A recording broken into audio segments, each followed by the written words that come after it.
Partnership ഫേമിൻ്റെ ഒരു legal status എന്താണ്, അതിൻ്റെ അഡ്വാൻറ്റേജസ് എന്താണ്, ഡിസഡ്വാൻറ്റേജസ് എന്താണ്, പിന്നെ ടാക്സേഷൻ എങ്ങനെയാണ്, പിന്നെ കോസ്റ്റ്, ആനുവലി വരുന്ന മെയിൻ്റനൻസ്, അതിനെപ്പറ്റി ഒന്ന് പറയാമോ?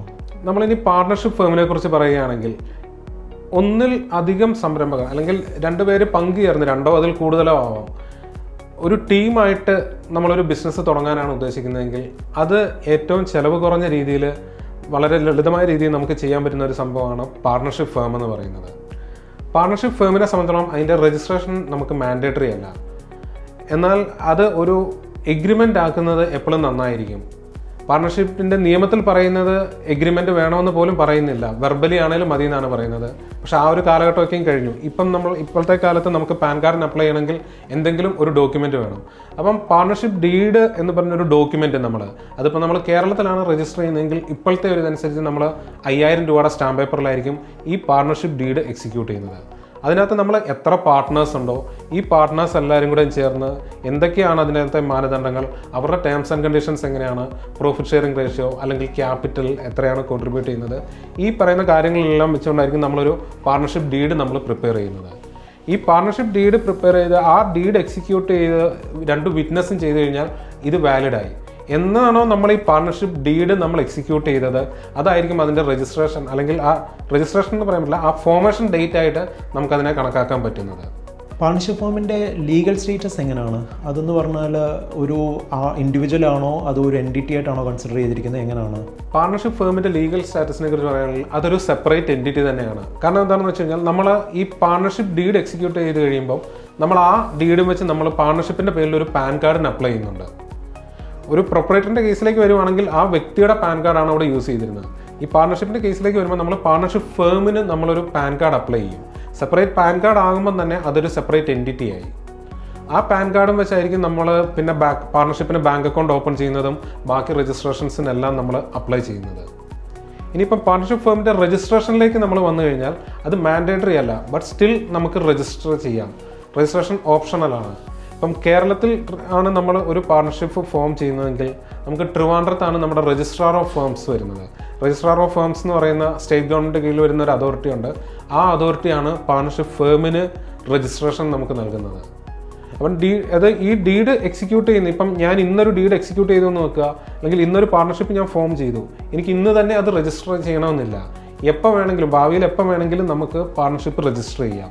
പക്ഷേ അതിൻ്റെ ഡേറ്റ് ഓഫ് ഫോർമേഷൻ എന്ന് പറയുന്നത് ആ സ്റ്റാമ്പ് പേപ്പറിൽ പറഞ്ഞിട്ടുള്ള ഡേറ്റ് എന്നാണോ ആ ഡേറ്റ് ആയിരിക്കും ഇതിൻ്റെ ഫോർമേഷൻ ഡേറ്റ് എന്ന് പറയുന്നത്. പാർട്ണർഷിപ്പിൻ്റെ ലൈബിലിറ്റി അൺലിമിറ്റഡ് തന്നെയാണോ അതോ ലിമിറ്റഡ് ആണോ? പാർട്ണർഷിപ്പ് ഫേമിൻ്റെ ലൈബിലിറ്റിയെ കുറിച്ച് പറഞ്ഞു കഴിഞ്ഞാൽ പ്രൊപ്പറേറ്ററി കൺസേൺ പോലെ തന്നെയാണ്. അതിൻ്റെ ലൈബിലിറ്റിയും അൺലിമിറ്റഡ് ആണ്.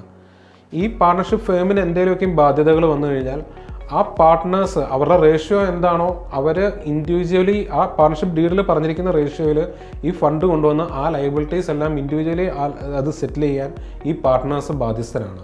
പാർട്ണർഷിപ്പ് ഫേമിൻ്റെ ട്രാൻസ്ഫറിനെ കുറിച്ച് പറയുകയാണെങ്കിൽ അത് പോസിബിൾ ആണ്. എങ്ങനെയാണെന്ന് വെച്ച് കഴിഞ്ഞാൽ നമ്മൾ ഈ പാർട്ട്നേഴ്സ് ഇപ്പം നിലവിലുള്ള പാർട്ട്നേഴ്സ് ആരൊക്കെയാണോ അത് എല്ലാവരും പുറത്ത് പോകുന്നെങ്കിൽ അങ്ങനെ പോകാം. എന്നിട്ട് പുതിയ സെറ്റ് ഓഫ് പാർട്ട്നേഴ്സ് അതിലേക്ക് വരുന്നു. ഇനി അതല്ല 2 പേര് മാത്രം അതിനകത്ത് കണ്ടിന്യൂ ചെയ്തിട്ട് ബാക്കിയുള്ള പാർട്ട്നേഴ്സാണ് പോകുന്നതെങ്കിൽ പുതിയ ആളെ ഇൻഡക്ട് ചെയ്ത് അവർക്ക് ആ ബിസിനസ് കണ്ടിന്യൂ ചെയ്യാവുന്നതാണ്. അതിന് നമ്മൾ റീകോൺസ്റ്റിറ്റ്യൂഷൻ ഓഫ് ഡീഡ് എന്ന് നമ്മൾ പറയും. അങ്ങനെ ചേഞ്ച് വന്നു കഴിഞ്ഞാലും ഇതിൻ്റെ പാൻ നമ്പർ ആണെങ്കിലും ബാങ്ക് അക്കൗണ്ട് നമ്പർ ആണെങ്കിലും GST നമ്പർ ആണെങ്കിലും ഇതെല്ലാം പാർട്ണർഷിപ്പിന് എന്ത് ചേഞ്ച് വന്നു കഴിഞ്ഞാലും ഇത് അങ്ങനെ തന്നെ അവിടെ നിലനിൽക്കുന്നതായിരിക്കും. പാർട്ണർഷിപ്പ് ഫേമിൻ്റെ അപ്പം കോസ്റ്റ് എങ്ങനെയാണ് വരുന്നത്? അതായത് രജിസ്ട്രേഷൻ കോസ്റ്റും പിന്നെ ആനുവലി വരുന്ന മെയിൻ്റനൻസ് ചാർജസും എന്തൊക്കെയാണ് വരുന്നത്? പാർട്ണർഷിപ്പ് ഫേമിൻ്റെ രജിസ്ട്രേഷൻ കോസ്റ്റിനെ കുറിച്ച് നമ്മൾ പറയുകയാണെങ്കിൽ മെയിനായിട്ട് അതിൽ വരുന്ന കോസ്റ്റ് എന്ന് വെച്ച് കഴിഞ്ഞാൽ 5000. ഇപ്പം കേരളത്തിലെ കേസാണ് ഞാൻ ഈ പറയുന്നത്. കേരളത്തിലാണെങ്കിൽ ഇപ്പോഴത്തെ നിയമം അനുസരിച്ച് 5000 രൂപയുടെ സ്റ്റാമ്പ് പേപ്പറിലാണ് നമ്മൾ ഈ പാർട്ണർഷിപ്പ് ഡീഡ് എക്സിക്യൂട്ട് ചെയ്യേണ്ടത്. അതാണ് അതിനകത്ത് വലിയൊരു ചിലവ് വരുന്നത്. പിന്നെ നമുക്കൊരു കൺസൾട്ടൻറ്റിനെ അപ്രോച്ച് ചെയ്യുമ്പോൾ സ്വാഭാവികമായിട്ടും അവരെന്തെങ്കിലും ഒരു സർവീസ് ചാർജ് ഈടാക്കുന്നുണ്ടാവും. എന്നാലും ഒരു പ്രൈവറ്റ് ലിമിറ്റഡ് കമ്പനി വെച്ച് നോക്കുമ്പോൾ ഇതിൻ്റെ പാർട്ണർഷിപ്പ് ഫോർമേഷൻ്റെ കോസ്റ്റ് വളരെ കുറവായിരിക്കും. ഇനി നമുക്ക് കോസ്റ്റ് ഇതിൽ കൂടാൻ ചാൻസ് ഉള്ളൊരു കേസ് എന്ന് വെച്ച് കഴിഞ്ഞാൽ ഞാൻ ആദ്യം പറഞ്ഞിരുന്നത് പാർട്ണർഷിപ്പ് രജിസ്ട്രേഷൻ മാൻഡേറ്ററി അല്ല, ഓപ്ഷണലാണ്. അപ്പോൾ എനിക്കിപ്പം തോന്നുവാണ് എൻ്റെ പാർട്ണർഷിപ്പ് ഫേം രജിസ്റ്റർ ചെയ്യണമെന്ന് തോന്നുവാണ്. അപ്പോൾ ഞാൻ രജിസ്ട്രാർ ഓഫ് ഫേംസിനെ അപ്രോച്ച് ചെയ്യും. അങ്ങനെ ചെയ്ത് കഴിയുമ്പം അവിടെ ഒരു സെപ്പറേറ്റ് ഫീസ് എനിക്ക് അടയ്ക്കേണ്ടതായിട്ട് വരും. അതാണ് ഇതിൽ രജിസ്ട്രേഷനിൽ നമുക്ക് അഡീഷണൽ വരുന്ന ഒരു കോസ്റ്റ്. പാർട്ണർഷിപ്പിൻ്റെ ഒരു ഓപ്പറേറ്റിംഗ് കോസ്റ്റിനെ കുറിച്ച് നമ്മൾ പറയുകയാണെങ്കിൽ അതും it depends on the nature of business. അതായത് മന്ത്ലി കുറേ ഫയലിങ്സും കാര്യങ്ങളും വരുന്നുണ്ട്, GST, TDS, CSI, PF പോലുള്ളത്. അത് ആ ബിസിനസ്സിൻ്റെ നേച്ചറിനെയും അവിടുത്തെ വോളിയം അല്ലെങ്കിൽ എംപ്ലോയി കൗണ്ടിനെ എല്ലാം ഡിപ്പെൻഡ് ചെയ്തിരിക്കും. ഇതിന് പുറമെ നമുക്ക് ആനുവലി വരുന്ന ഒരു കോസ്റ്റ് എന്ന് വെച്ച് കഴിഞ്ഞാൽ ഈ പാർട്ണർഷിപ്പ് ഫേമിന് നമ്മൾ separate income tax return file ചെയ്യേണ്ടി വരും. കാരണം നമ്മൾ സെപ്പറേറ്റ് ഒരു പാൻ കാർഡ് എടുത്തിട്ടുണ്ടായിരുന്നു ഈ പാർട്ണർഷിപ്പ് ഫേമിന്. അതും വെച്ചാണ് നമ്മൾ ബാങ്ക് അക്കൗണ്ടും കാര്യങ്ങളും എല്ലാം ഓപ്പൺ ചെയ്തത്. അപ്പോൾ ആ ഒരു കാരണത്താൽ നമ്മൾ ഈ പാർട്ണർഷിപ്പ് ഫേമിൻ്റെ പ്രോഫിറ്റ് ആൻഡ് ലോസ് അക്കൗണ്ടും ബാലൻസ് ഷീറ്റും പ്രിപ്പയർ ചെയ്ത് ഇതിൻ്റെ സെപ്പറേറ്റ് ഒരു ഇൻകം ടാക്സ് റിട്ടേൺ നമ്മൾ ഫയൽ ചെയ്യേണ്ടതായിട്ടുണ്ട്. പിന്നെ അവിടെ നമുക്ക് ഓഡിറ്റ് ആപ്ലിക്കബിൾ ആകുവാണെങ്കിൽ, ഓഡിറ്റ് ആപ്ലിക്കബിൾ ആകുന്ന പല കേസുകളുണ്ട്. അപ്പം അങ്ങനെ എന്തെങ്കിലും കാരണം കൊണ്ട് ഓഡിറ്റ് ആപ്ലിക്കബിൾ ആകുവാണെങ്കിൽ ഓഡിറ്റ് ചെയ്ത് തന്നെ നമ്മൾ ഈ പാർട്ണർഷിപ്പ് ഫേമിൻ്റെ ഇൻകം ടാക്സ് റിട്ടേൺ നമ്മൾ ഫയൽ ചെയ്യേണ്ടതായിട്ട് വരും. ഇതിന് പുറമെയാണ് വേറെ അതിൻ്റെ പാർട്ട്നേഴ്സ് ആരൊക്കെയാണോ അവരവരുടെ ഇൻഡിവിജ്വൽ ITRും ഫയൽ ചെയ്യേണ്ടതായിട്ടുണ്ട്. അപ്പോൾ ഇതിൽ അഡീഷണൽ വരുന്ന നമ്മളൊരു പ്രൊപ്പറേറ്ററി ആയിട്ട് കമ്പയർ ചെയ്യുകയാണെങ്കിൽ ഇതിൽ അഡീഷണൽ വരുന്ന ഒരു ആനുവൽ കോസ്റ്റ് എന്ന് പറഞ്ഞു കഴിഞ്ഞാൽ ഈ ഇൻകം ടാക്സ് റിട്ടേൺ ഫയലിംഗ് അല്ലെങ്കിൽ ഓഡിറ്റിംഗ് പ്ലസ് ITR, ഈ ഒരു കോസ്റ്റ് ആയിരിക്കും ഒരു പാർട്ണർഷിപ്പ് ഫേമിന് ആനുവലി അഡീഷണൽ ആയിട്ട് വരുന്നത്. പാർട്ണർഷിപ്പ് ഫേമിൻ്റെ ടാക്സേഷനെ കുറിച്ച് പറയുകയാണെങ്കിൽ ഇപ്പോഴത്തെ സ്ലാബ് റേറ്റ് അനുസരിച്ച് 30% ഫ്ലാറ്റ് റേറ്റ് ആണ് ഒരു പാർട്ണർഷിപ്പ് ഫേമിന് വരുന്നത്. ആ 30% ടാക്സും അതിൻ്റെ മേളിൽ സർചാർജും സെസ്സും കൂടെയും കാണും. ഒരു പ്രൊപ്പറേറ്ററിന് പക്ഷേ അയാളുടെ ആ ഇൻഡിവിജ്വൽ സ്ലാബ് റേറ്റ് എന്താണോ ആ റേറ്റ് ആയിരിക്കും അപ്ലൈ ആയിട്ട് വരുന്നത്. പാർട്ണർഷിപ്പിൻ്റെ കേസിൽ ഫ്ലാറ്റ് 30% നമ്മൾ അടയ്ക്കണം. അത് ആനുവലി ആണ് നമ്മൾ അടയ്ക്കേണ്ടത്.